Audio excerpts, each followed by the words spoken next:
Hello students, मैं कमल कुमार अपने इस YouTube channel value for time में आप सभी का स्वागत करता हूं। आज का हमारा जो टॉपिक है कॉम्प्लेक्स एनालिसिस में एनालिटिक फंक्शन क्या होता है उसको हम डिस्कस करेंगे।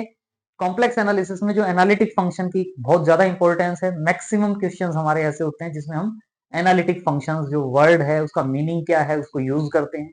तो इसको आज हम डिटेल में डिस्कस करेंगे कि एनालिटिक फंक्शन का मीनिंग क्या है और इससे रिलेटेड कुछ इंपॉर्टेंट एग्जांपल्स हैं जिनको हम वन बाय वन डिस्कस करेंगे। तो सबसे पहले एनालिटिक फंक्शन का क्या मीनिंग है उसके लिए देखें। एक complex function F Z is said to be analytic at point Z naught if it is differentiable in some neighbourhood of point Z naught. यानी ये जो पॉइंट है जेड नॉट, एक पॉइंट की बात कर रहे हैं। अगर हम इस पॉइंट पर फंक्शन को एनालिटिक कहना चाहते हैं तो हम केवल ये नहीं कह रहे कि इस पॉइंट पर फंक्शन डिफरेंशिएबल होगा, हम कह रहे हैं कि इस पॉइंट की कम से कम एक नेबरहुड ऐसी एग्जिस्ट करे, there exist some neighbourhood of point Z naught in which function is differentiable. मतलब जेड नॉट पॉइंट की एक कम से कम ऐसी नेबरहुड हो जिसमें हम ये कह पाए कि फंक्शन डिफरेंशिएबल है, तो हम उस पॉइंट जेड नॉट पर फंक्शन को एनालिटिक कहते हैं। कई बार बच्चे जल्दी जल्दी में माइंड में क्या सेट कर लेते हैं कि जेड नॉट पॉइंट पर एनालिटिक का मतलब function is differentiable eight point Z not. गड़बड़ हो जाती है, सावधानी रखनी है हमने। किसी भी पॉइंट पर अगर हम फंक्शन को एनालिटिक कहते हैं तो इसका मतलब क्या हुआ कि उस पॉइंट की कोई ना कोई एक नेबरहुड ऐसी होगी जिसमें वो फंक्शन डिफरेंशिएबल होगा। या इन अदर वर्ड्स क्या कह सकते हैं, function F Z is said to be analytic at point Z naught कब, if there exist a neighbourhood. ये पॉइंट जेड नोट की नेबरहुड है, इस नेबरहुड के सभी पॉइंट पर फंक्शन क्या हो, differentiable at all points of which F dash Z exist. मतलब इस नेबरहुड के सभी पॉइंट्स पर फंक्शन अगर डिफरेंशिएबल है तो हम जेड नोट पॉइंट पर फंक्शन को क्या कहते हैं, एनालिटिक। ध्यान रखना, एक पॉइंट की जब हम बात कर रहे हैं तो हम क्या कहते हैं कि उस पॉइंट की नेबरहुड में फंक्शन डिफरेंशिएबल होगा। आगे कह रहे हैं if A one valued function F Z is differentiable at every point of domain. अब हम डोमेन की बात कर रहे हैं, पहले हम एक पॉइंट की बात कर रहे थे तो हम कह रहे थे कि उस पॉइंट की नेबरहुड में फंक्शन डिफरेंशिएबल हो। अब हम ये कह रहे हैं कि जो सिंगल वैल्यूड फंक्शन है वो इस डोमेन डी में एनालिटिक कब होगा, जब वो इस डोमेन के सभी पॉइंट पर फंक्शन डिफरेंशिएबल हो of the complex plane. Function F Z is differentiable, function is differentiable at every point of domain, then we say function is analytic in domain D. तो then we say function is analytic in domain D. Domain की बात कर रहे हैं तो हमने कह दिया सभी पॉइंट्स पर डिफरेंशिएबल हो, लेकिन अगर एक पॉइंट पर एनालिटिक की बात कर रहे हैं, एक पॉइंट पर एनालिटिक की बात करते हैं तो कहते हैं कि उसकी कोई ना कोई ऐसी नेबरहुड होगी जिसमें फंक्शन डिफरेंशिएबल होगा। In a domain, if in a domain D of the complex plane f Z is analytic throughout. अगर थ्रू आउट एनालिटिक है तो वी समटाइम्स इज दैट, उसको हम रेगुलर इन डी भी कह देते हैं। जो एनालिटिक कह रहे हैं उसी को हमने क्या कह दिया, F Z is regular in D to emphasise that every point of D is the point at which function is analytic. अगर कहीं हम regular in D, regular in domain भी कह देते हैं तो इसका मतलब क्या हुआ कि उस डोमेन के सभी पॉइंट्स पर फंक्शन डिफरेंशिएबल है, एनालिटिक है। मतलब उसमें हम रेगुलर के केस में एनालिटिक भी कह देते हैं ईच पॉइंट पे। The term holomorphic function, analytic function को ही दूसरे वे में नाम दिया गया holomorphic function. The term holomorphic function is also use to denote analyticity in a domain. If a function is analytic at some point in every neighborhood of a point z naught except the point z naught itself, मतलब उस neighbourhood के points पर function differentiable है, केवल Z naught point पर ही differentiable नहीं है। अब जेड नॉट पॉइंट पर ही डिफरेंशिएबल नहीं है तो उसको हम analytic at point Z naught नहीं कहेंगे, उसको हम क्या कह रहे हैं कि उस नेबरहुड के सभी पॉइंट्स पर फंक्शन डिफरेंशिएबल है लेकिन जेड नॉट पॉइंट पर डिफरेंशिएबल नहीं है, तो उसको हम क्या कह देते हैं, आइसोलेटेड सिंगुलरिटी। यानी जो जेड नॉट पॉइंट है, इस जेड नॉट पॉइंट को हम क्या कहेंगे, आइसोलेटेड सिंगुलरिटी। मतलब जेड नॉट पॉइंट पर फंक्शन डिफरेंशिएबल नहीं है, उसकी नेबरहुड में सभी पॉइंट्स पर फंक्शन डिफरेंशिएबल है, तो उस जेड नॉट पॉइंट को हम क्या कह देते हैं, isolated singularity. A function is said to have a removable singularity. Removable singularity का मतलब क्या है कि अगर हम उस पॉइंट पर जो सिंगुलरिटी है, अगर हम उस पॉइंट पर फंक्शन की कोई वैल्यू डिफाइन कर दें, एफ ऑफ जेड नोट कोई वैल्यू डिफाइन कर दें और उससे वो जेड नोट पॉइंट पर भी डिफरेंशिएबल हो जाए और पूरी उस नेबरहुड में भी फंक्शन डिफरेंशिएबल हो जाए, तो उस सिंगुलरिटी को हम क्या कह देते हैं, removable singularity. A function is said to have a removable singularity, जिस सिंगुलरिटी को रिमूव किया जाए। पहले तो दिख रहा है सिंगुलरिटी है, लेकिन अगर हम उस सिंगुलरिटी को रिमूव कर सकते हैं कि उस फंक्शन को रीडिफाइन कर दें, तो हम उस सिंगुलरिटी को क्या कहेंगे, removable singularity. A function is said to have a removable singularity at point z naught of the domain of definition of a function if function is not analytic at point z naught. z naught point पर पहले function analytic नहीं है, लेकिन but it can be made analytic, लेकिन हम उसको analytic बना सकते हैं। कैसे? By merely assigning a suitable value to the function at that point. मतलब एफ ऑफ जेड नॉट की वैल्यू हम कोई सुटेबल वैल्यू डिफाइन कर दें और उससे हम उस फंक्शन को जेड नॉट पॉइंट पर भी एनालिटिक बना पाए, तो हम उस सिंगुलरिटी को क्या कहेंगे, रिमूवेबल सिंगुलरिटी। फॉर एग्जाम्पल, जो F of Z is equal to, ये है मेरा 1 अपॉन है 1 बाई, समझो, या 1 upon Z plus 1 into Z minus 1। तो देखने से लगता है कि जेड की वैल्यू -1 और जेड की वैल्यू +1 कह देंगे तो ये इन्फिनिटी हो जाएगा। और ये जो फंक्शन आप देख रहे हो, ये फंक्शन केवल 1 और -1 ऐसे पॉइंट हैं जहां ये एनालिटिक नहीं होगा। बाकी जितने भी पॉइंट्स हैं उन सभी पॉइंट्स पर ये फंक्शन आपको एनालिटिक मिलेगा, एक्सेप्ट +1 एंड -1। तो F Z is equal to 1 upon Z plus 1 into Z minus 1 is analytic at all point except +1 and -1। And ये जो पॉइंट्स हैं, इन पॉइंट्स को हम क्या कह सकते हैं, सिंगुलर पॉइंट्स। ये पॉइंट्स क्या कहलाते हैं, सिंगुलर पॉइंट्स।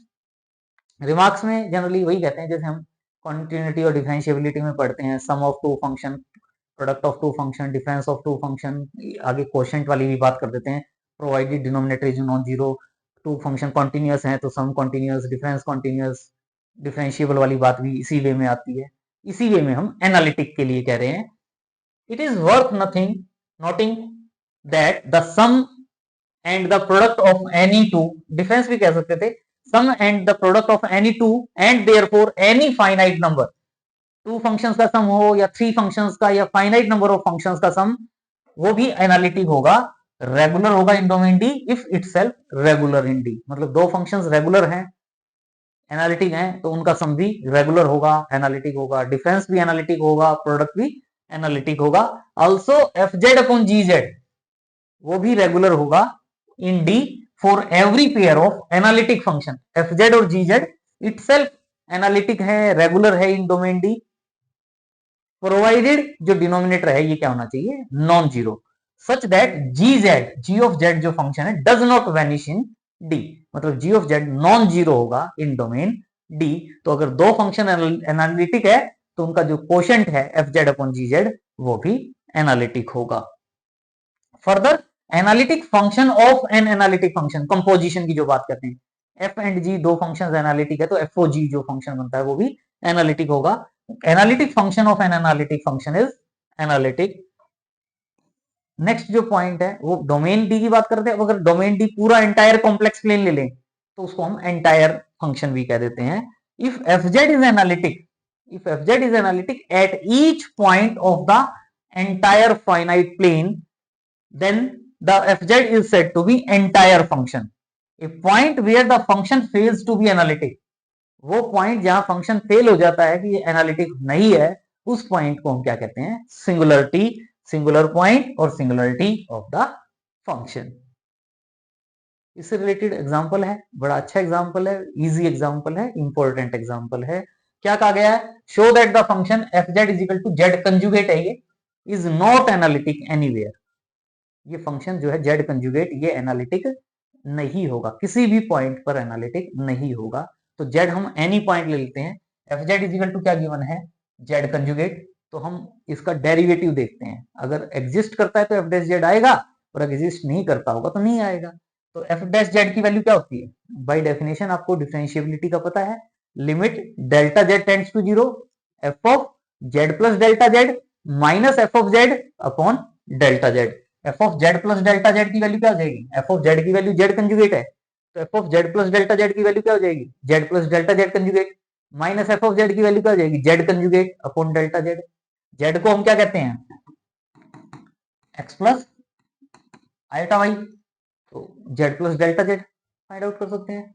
तो लिमिट क्या होगा, डेल्टा जेड को एक्स और वाई में चेंज कर दें तो delta Z tends to zero को क्या कह सकते हैं, limit delta X tends to zero and delta Y tends to zero. Z X plus iota Y, delta Z delta X plus iota delta Y, minus Z conjugate में Z की value x plus iota Y upon delta Z को क्या लिख सकते हो, delta X plus iota delta Y. अब ये आपको पता है कंजुगेट का मतलब क्या होता है, आयोटा वाला जो पार्ट होता है उसका साइन चेंज हो जाता है। तो X as it is minus iota Y, delta X as it is minus iota delta Y. Minus sign था यहाँ मेरे पास माइनस साइन था, तो माइनस का एक्स हो जाएगा, माइनस आइटा वाई होगा तो minus minus plus iota Y हो जाएगा। तो क्या होगा, एक्स से एक्स कैंसिल, आइटा वाई से आइटा वाई कैंसिल, क्या रह जाएगा, delta X minus iota delta Y upon delta X plus iota delta Y. आपको पता है कि अगर फंक्शन डिफरेंशिएबल है, अगर फंक्शन डिफरेंशिएबल है तो जो ओरिजिन पॉइंट है 0 0, जो ओरिजिनल पॉइंट है डेल्टा जेड और delta X tends to zero delta Y tends to zero, किसी भी पाथ के अलोंग वैल्यू फाइंड आउट करें, किसी भी पाथ के अलोंग फाइंड आउट करें, वैल्यू यूनिक आनी चाहिए। ये value unique and finite for every path in any manner. अगर ये वैल्यू सेम आती है तो फंक्शन डिफरेंशिएबल होगा, लेकिन हम यहाँ टू डिफरेंट पाथ यूज करेंगे और प्रूव करेंगे कि उन पाथ्स के अलोंग जो वैल्यू है वो डिफरेंट आएगी, और डिफरेंट आएगी इसका मतलब फंक्शन डिफरेंशिएबल नहीं होगा। तो पहले हम यूज कर रहे हैं रियल एक्सेस वाला पार्ट कि अगर डेल्टा वाई को जीरो कह देते हैं तो डेल्टा वाई जीरो, तो F dash Z is equal to क्या हो जाएगा, limit delta X tends to zero, क्या रह जाएगा, delta X upon delta X, क्योंकि ये तो जीरो हो जाएगा, डेल्टा एक्स से डेल्टा एक्स कैंसिल हो जाएगा, वन रह जाएगा, limit delta X tends to zero, one की वैल्यू क्या जाएगी, वन। सेकंड पॉसिबिलिटी क्या ले लेते हैं, डेल्टा एक्स को जीरो ले लेते हैं, तो F dash Z is equal to क्या हो जाएगा, limit delta Y tends to zero, delta X zero हो गया, क्या रह जाएगा, minus iota delta Y upon delta Y, delta Y से आइटा डेल्टा वाई से आइटा डेल्टा वाई कैंसिल हो जाएगा, माइनस वन रह जाएगा, तो लिमिट की वैल्यू क्या आएगी, माइनस वन। एक बार लिमिट की वैल्यू कह रहे हो प्लस वन, एक बार लिमिट की वैल्यू कह रहे हो माइनस वन, लेकिन अगर लिमिट एग्जिस्ट करती है तो लिमिट की value in any path along any path अगर हम फाइंड आउट करते हैं तो वो वैल्यू हमेशा सेम होती है। लेकिन ये तो टू पाथ्स ही यूज किए हमने, इनफाइनाइट मेनी पाथ्स हैं, किसी भी पाथ के along y equal to X भी यूज कर सकते हैं, कुछ और भी यूज कर सकते हैं, इसमें y equal to X use करके भी कोई ना कोई वैल्यू आ जाती, एक वैल्यू इससे आ जाती, दूसरी वैल्यू उससे आ जाती, तो भी हम कह देते। तो यानी कहने का मतलब ये है कि अगर हम एनी टू पाथ्स या डिफरेंट पाथ्स के अलोंग अगर लिमिट की वैल्यू सेम नहीं आती तो फंक्शन डिफरेंशिएबल नहीं होगा। तो thus f dash z does not exist, that is f Z is not differentiable. तो F of Z is not differentiable ही नहीं है, तो इसका मतलब is not analytic anywhere. Next example क्या कहा गया, examine the nature of the function F z in the region including origin. Origin को इंक्लूड करने वाले रीजन में ये जो फंक्शन है एफ जेड, ये देखें कि एनालिटिक है या नहीं है। तो इसके लिए हम एफ ऑफ जेड की वैल्यू ये है, इसका हम रियल पार्ट और इमेजिनरी पार्ट अलग अलग लिखना चाहें तो लिख सकते हैं। क्या होगा, यू प्लस आइटा भी, एफ ऑफ जेड को यू प्लस आइटा भी कहते हो, वैसे चाहते तो कोई जरूरत नहीं है इस पार्ट की, लेकिन लिख दिया तो एक बार देख लेते हैं क्या होता है। ये सेपरेट किया, प्लस आयोटा वाला पार्ट सेपरेट किया, इसको आप रियल पार्ट को यू कहते हो, इमेजिनरी पार्ट को आप वी कहते हैं। लेकिन हमने एफ डैश जीरो अगर एग्जिस्ट करता है तो एफ डैश जीरो की वैल्यू फाइंड आउट कर लेते हैं, लेकिन वही डिफरेंट पाथ्स पे डिफरेंट वैल्यूज आ जाएंगी। तो by definition F dash zero का मतलब क्या होता है, limit Z tends to zero, F of Z minus F of zero upon Z minus zero को या जेड को, limit Z tends to zero, F of Z minus F of zero upon Z. F of Z की value, F of zero की value, F of zero की value zero है, तो ये क्या रहेगा, limit Z tends to zero F of Z upon Z.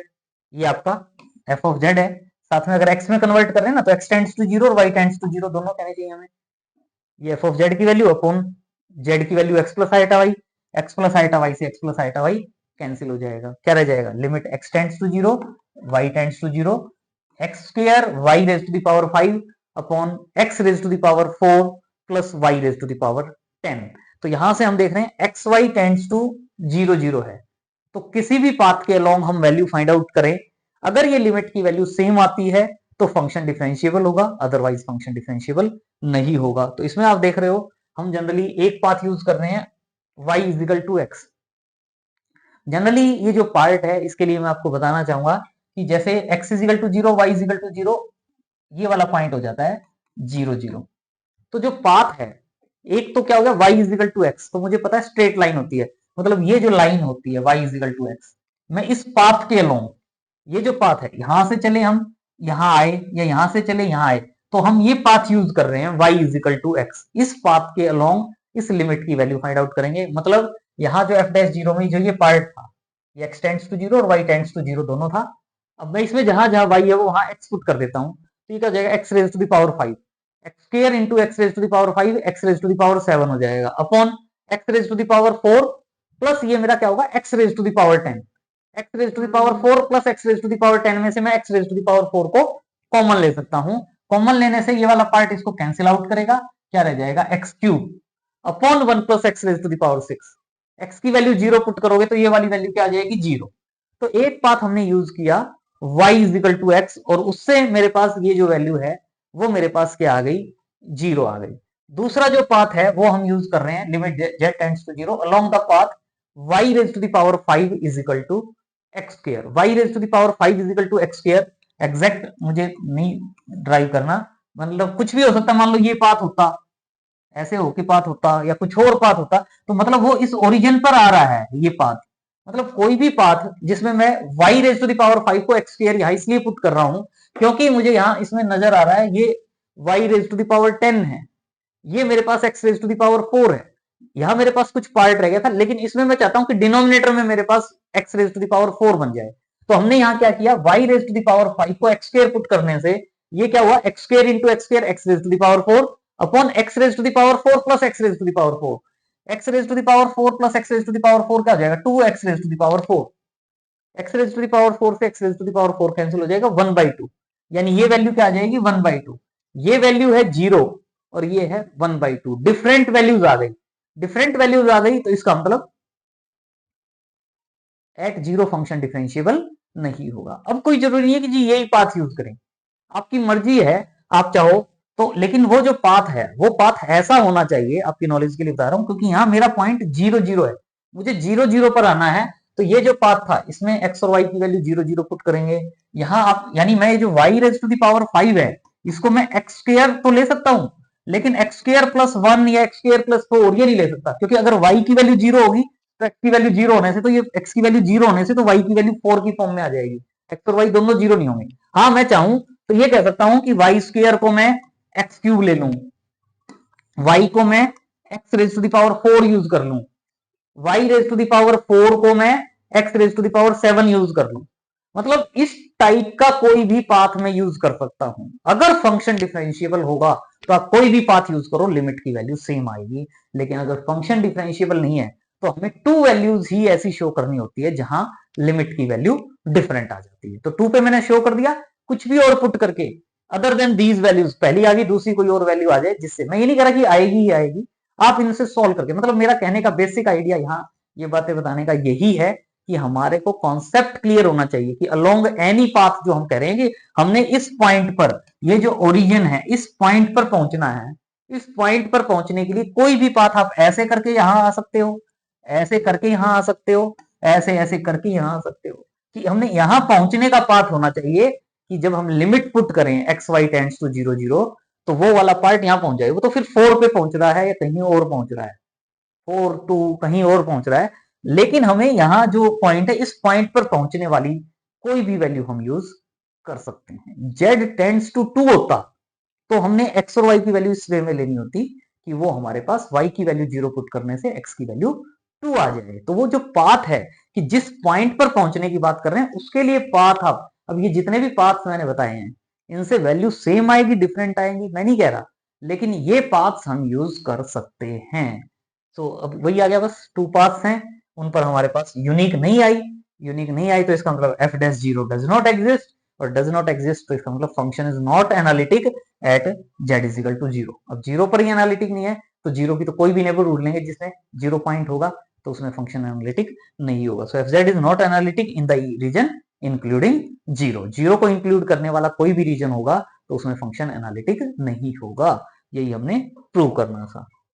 तो आज के लिए इतना ही। कमेंट बॉक्स में जरूर मेंशन करें कि आपको आज का लेक्चर कैसा लगा। चैनल सब्सक्राइब नहीं किया तो प्लीज प्लीज सबसे पहले चैनल को सब्सक्राइब करें, वीडियो को लाइक करें, अपने फ्रेंड सर्कल में शेयर करें वीडियो को, उन्हें भी मोटिवेट करें कि वो भी चैनल को सब्सक्राइब करें। Thanks for watching, see you in next video.